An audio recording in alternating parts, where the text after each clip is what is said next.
Hello everyone, it is great to see you here once again on Dee's Delights. Tonight we're going to make sugar cookies with frosting on top. Now this frosting recipe is a little bit different than I'm used to, but I think it should be pretty good.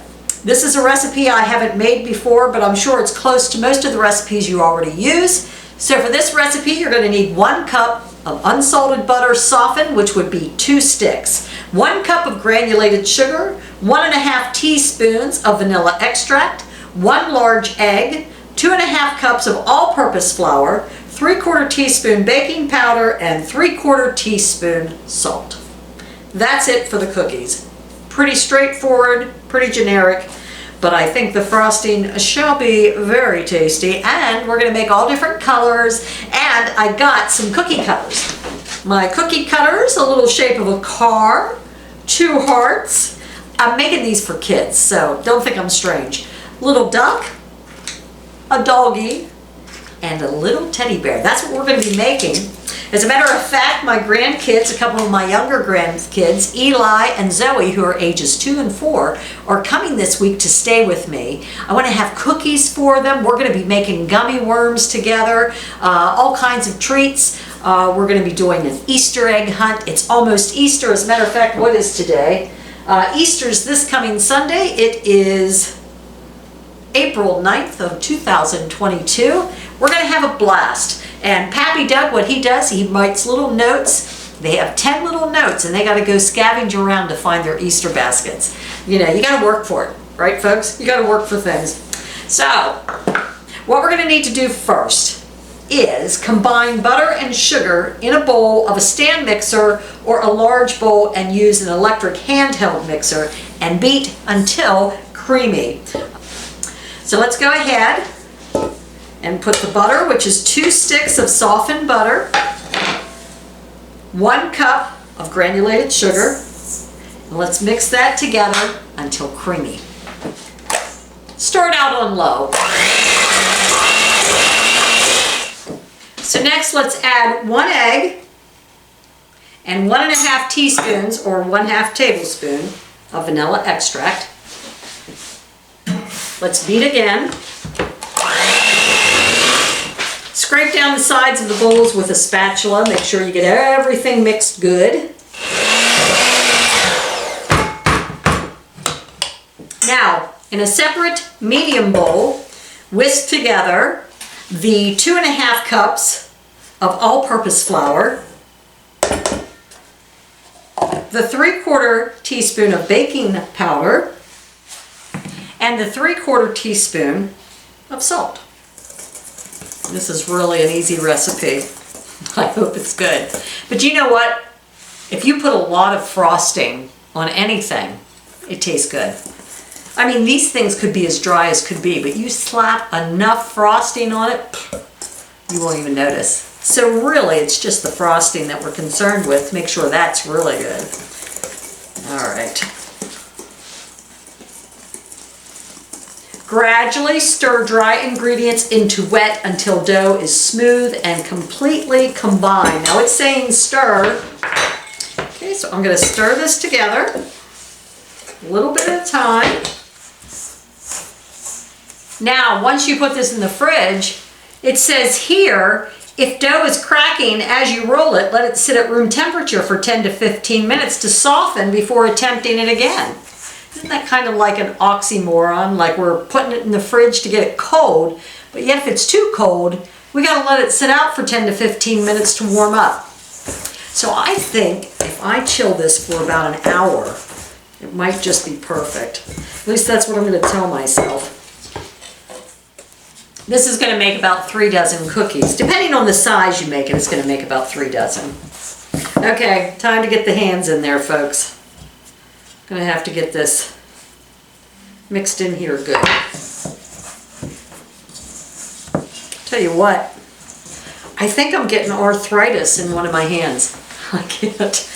I do a lot of typing. I don't know if it's carpal tunnel or arthritis. My knuckles getting big. You know, I'm 60. I'm gonna be 60 in August. And I'm thinking, should I be getting arthritis at this age? I guess so. 60. Never thought I'd be 60. When I was a kid, 60 seemed like ancient. Now it's like, heck, I'm still pretty young, sort of. All right, it says here, now the dough's a little sticky and they say that's fine. Just cut your dough in half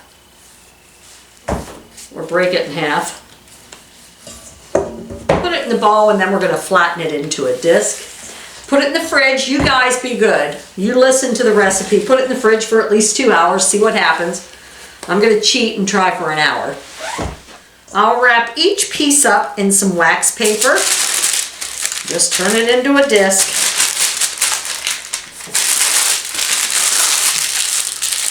Off to the fridge it goes. See you shortly. I'm gonna get one of the discs out and get started. I only left it in there for about an hour. We'll see if it's okay to roll out. So sprinkle some flour on your countertop and also put some on your rolling pin.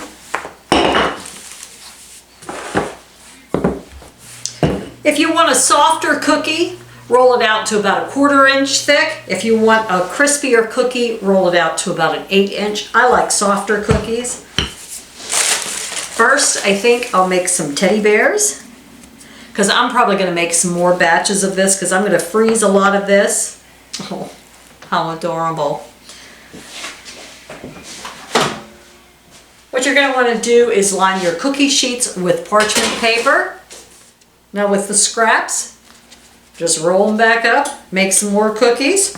I'm going to let the other one in the fridge till I'm ready to use it. That way it doesn't get warm, soft. Doug asked me if the sugar cookies would be good without the frosting. I said, well, without the frosting, you know, what are you eating? I bet you he'll eat it without the frosting. Let me taste some. Now this is delicious. I did try this.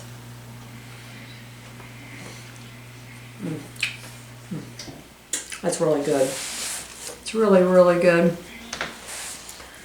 I could just eat a lot of that, so I love cookie dough.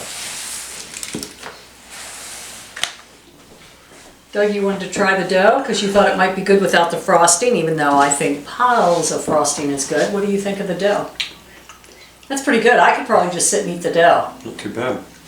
How much sugar's in there? Sugar, there's more flour than anything. There's about a cup of sugar. Go ahead, take some. Look, doggies and teddy bears. Cute. Yeah, I'm gonna make a few more. I'm gonna put 10 cookies on this cookie sheet. What you're gonna do is bake them at, excuse me, bake them at 350 for 8 to 10 minutes. You want the edges to just begin to get lightly brown. We don't want to overbake these. So I'm going to start at 8 minutes. I made a little batch of cars. I have about 9 cars on this tray. I'm going to bake next. So what we're going to do is after they bake, we're going to let them cool totally before we frost them. I will be putting frosting on them tomorrow. But mine were just starting to get a little brown around the edges, not much. We don't want to burn the bottoms, we don't want to make them hard. So for tonight, I'm going to let these cool. Once they're totally cool, I'm going to put them in an airtight container and save them for tomorrow. And then we'll make the frosting. We'll make all kinds of different colors. I'm going to make some pastels. It's going to be fun.